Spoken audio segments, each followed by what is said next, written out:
ये कौन सा विकसित देश बना रहे हैं भारत को, जहां पर मणिपुर जल रहा है और प्रधानमंत्री प्रचार में पहुंच गए।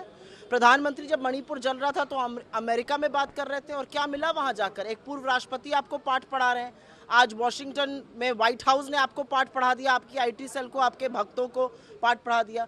मुझे ऐसा लगता है प्रधानमंत्री ने गारंटी 2014 से पहले ली थी, तो अब वक्त है ये बताने का कि आप गारंटी आपने कौन सी डिलीवर करी है। ना 2 करोड़ रोजगार हुआ, ना 15 लाख आए। विकसित देश बनाते बनाते भारत में सबसे ज्यादा गरीबी है, भारत में आज आर्थिक व्यवस्था पूरी तरह से ध्वस्त है। तो प्रधानमंत्री का ये जो स्क्रिप्ट है ना, ये पुरानी हो चुकी है। अब इस बीन को बजाना उनको बिल्कुल बंद कर देना चाहिए। 10 साल बाद जनता ये जानना चाहती है कि जिन जुमलों को कहकर आप आए थे उस पर कितने कारगर उतरे, और उस पर मोदी का स्कोर नील बटा सन्नाटा है। तो ये कह रहे हैं कि सब भ्रष्टाचारियों ने हाथ मिला लिया है। प्रधानमंत्री मोदी से एक दिक्कत ये है कि उनके पुराने साथी उनको लगातार छोड़ के चले गए। 19 घटक दलों का एनडीए छोड़ना मोदी जी के दम्भ और अहंकार के चलते ही हुआ है। अगर कोई मित्रता निभा रहा है और समूचा विपक्ष जब खड़ा हो जाता है तो आप टस से मस नहीं कर पाते हैं, आप सदन नहीं चला पाते, आप खुद सदन अवरोध करने लगते हैं। ये मोदी जी का डर और बौखलाहट है। अच्छी बात है, और डरे और बौखलाएं, क्योंकि ये जो समूचा विपक्ष है ये हिंदुस्तान की एक बड़ी आबादी की बात कर रहा है, मुद्दों की बात कर रहा है, ये महंगाई बेरोजगारी की बात कर रहा है, जिन बातों से मोदी जी बचना चाहते हैं, जिसको सुनकर असहज हो जाते हैं।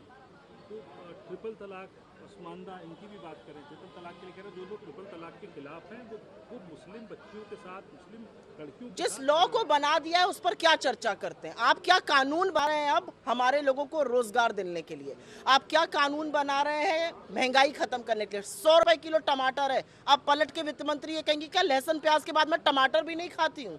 मोदी जी मुद्दे की बात क्यों नहीं करते हैं भाई? मुद्दा है मणिपुर, मुद्दा है आग लगी हुई है टमाटर के दामों में, जाकर भोपाल में वही अपना पुराना राग आलाप रहे हैं। मुझे लगता है लोग अब इससे बोर भी हो चुके हैं।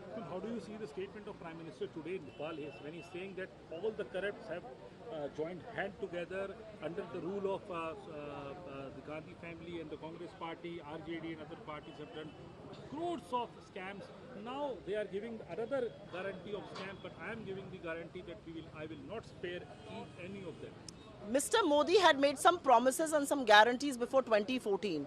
He's now been in power for over 9 years. This will be his 10th year. People now want to see your report card.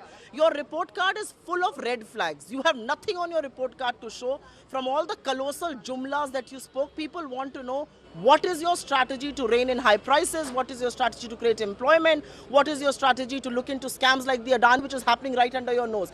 The Prime Minister should not speak about issues that are irrelevant. The Prime Minister should focus on Manipur, which is burning for the 56th day. The Prime Minister has not spoken a word. He has not even appealed for peace. I think these are issues. Why is the Prime Minister always diverting attention away from real issues? And that shows how really worried and, may I say, nervous he is. So